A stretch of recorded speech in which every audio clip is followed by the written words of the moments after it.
agera kuri atatu arashize Amavubi abonye umutoza mushya Adel Amrouche umunya-Algeria ufite ubwenegihugu bw'Ububiligi. Nyuma y'igihe tugiye kuganira nawe mu by'ukuri tumenye ku cyo yahisemo u Rwanda, ese umupira we atoza ushingiye kuki, ndetse tunarebe gahunda ziri imbere ku ikipe y'igihugu y'Amavubi hamwe n'umutoza Adel Amrouche. Adel, comment ça va? Ça va et merci biragenda. Murakoze kuntumira kuri televiziyo y'igihugu. Ni ubwa mbere. Ni iby'agaciro kubana namwe. Umaze amezi atatu ubaye umutoza w'Amavubi. Ni iki wabonye ku Rwanda muri amezi atatu umaze? Écoutez, tout d'abord, le Rwanda, ce n'est pas un pays qui n'est pas familier, c'est un pays qui est familier, que je connais. Umva, u Rwanda ni cya gihugu gishya kuri njye. Nari nzi abantu bayobora umupira wa hano. Nari nzi bamwe mu bakinnyi. Nari mfite amakuru ku Rwanda. Je suis un peu triste, c'est que je ne vois pas un travail de base dans les clubs. Icyambayeho gito ni uko ntabona mu makipe umusingi wa football mu bana. Nari nzi ko aba bana b'imyaka 16, 17 bakina. Tugashaka abana, imyumvire yanjye ni ukuzamura abana benshi mu ikipe y'igihugu. Nintababona muri za club bizangora, kuko mu ikipe y'igihugu siho bigishiriza, bikorerwa mu makipe. Noneho bikanyorohera gukora imishinga yanjye n'Amavubi. On doit former dans les clubs. Comme ça, moi, j'ai facile à faire mon projet avec l'équipe nationale Amavubi. Coach, navuga ko wagize amahirwe yo kubyaza umusaruro trêve international cyangwa se igihe cy'imikino y'igicuti muza hano muri Algeria, mukinamo umukino wa mbere ndetse n'umukino wa kabiri utegerejwe kuri uno wa mbere. Ni iki witeze, ni irihe somo witeze gukura hano muri Algeria? Écoutez, justement, jouer contre l'équipe d'Algérie, on avait un plan, ça veut dire on a essayé quelque chose, parce qu'on va affronter certaines équipes. Gukina n'amakipe ya Algeria twe dufite umugambi. Twageragezaga amakipe ari ku rwego rumwe, ubuhanga, umuvuduko, bafite abakinnyi bahuriye kuri byinshi naho tuzahura. Twagerageje imwe mu mikinire, ba myugariro 3, 4, twagerageje ibintu byinshi.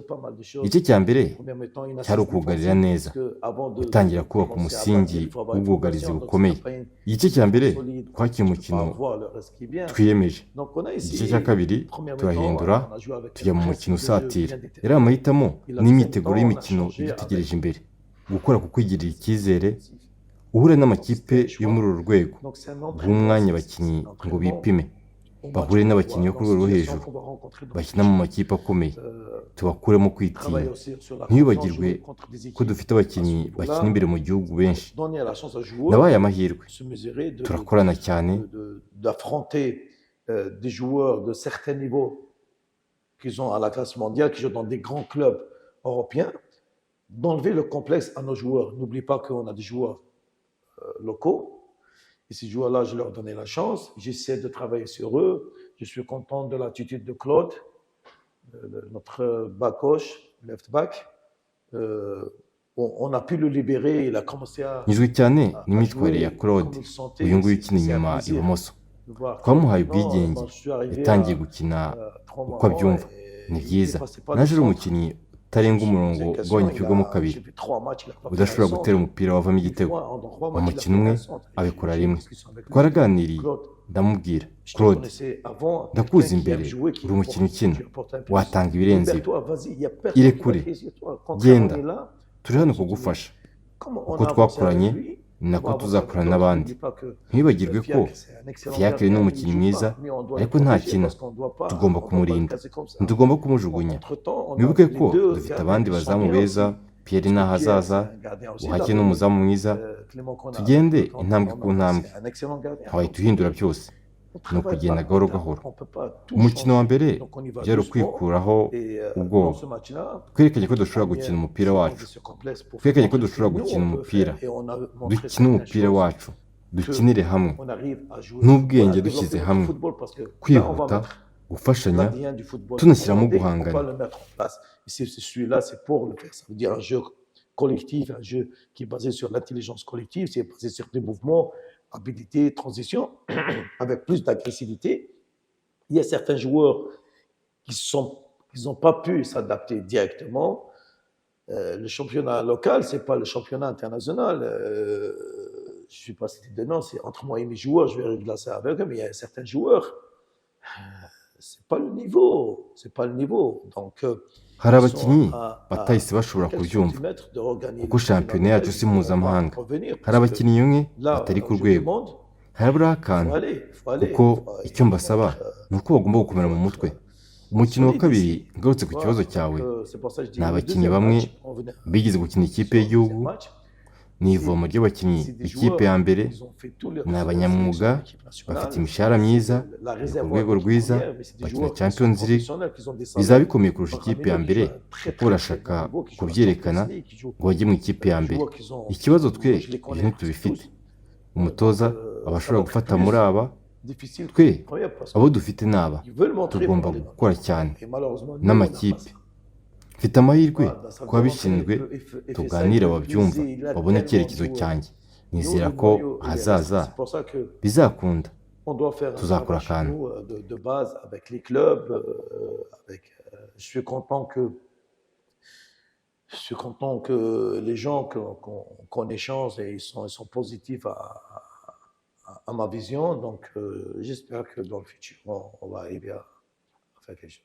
Coach, ku mukino mwatsinzwemo na Algeria, twabonye abakinnyi bashya, navuga nka Noé, twavuga nka Enzo, ndetse no kugaruka kwa Medi Kagere. Bivuze iki mu mitoreze yawe?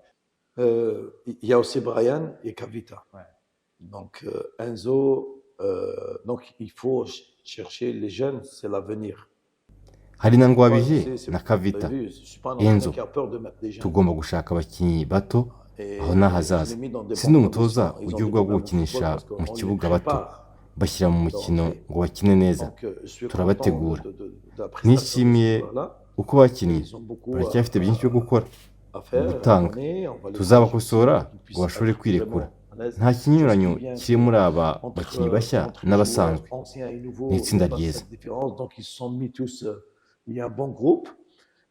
Pour le retour de Kagere, c'est un message que j'ai donné à beaucoup de gens qui croient que l'équipe nationale, parce que tu es jeune, non.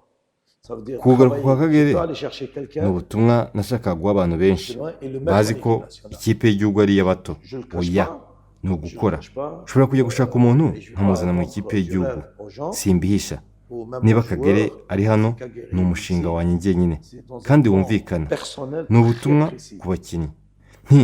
Murebe ku myaka ye, arakina, wowe wicaye ku ntebe, uhitamo gukora cyangwa se ubone uwitegura gusezera umupira akina mu mwanya wawe. Nanyuzwe na Kagere. Ni umuntu ubona ibyiza, w'ingenzi mu itsinda, haba mu kugira abandi inama, ubunararibonye. Ni umuntu mbona nyuma yo kureka gukina wazana mu itsinda, aho yaba nk'umutoza wa rutahizamu agasangiza ubunararibonye bw'abato. Avec sa positivité, avec son expérience aussi, il parle aux autres. Et c'est quelqu'un que je prévois, après sa retraite, de ramener dans le groupe. Comme, par exemple, entraîneur pour les attaquants, pour essayer de travailler avec les attaquants.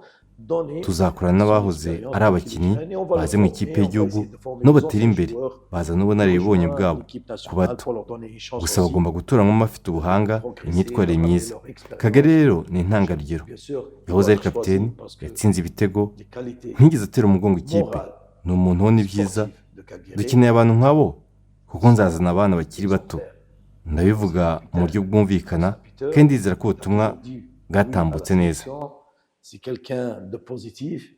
Donc, on a besoin des gens qui entourent les jeunes parce que je vais ramener certains jeunes aussi qu'on aura besoin de vieux loups, des gens ils ont du métier pour les encadrer.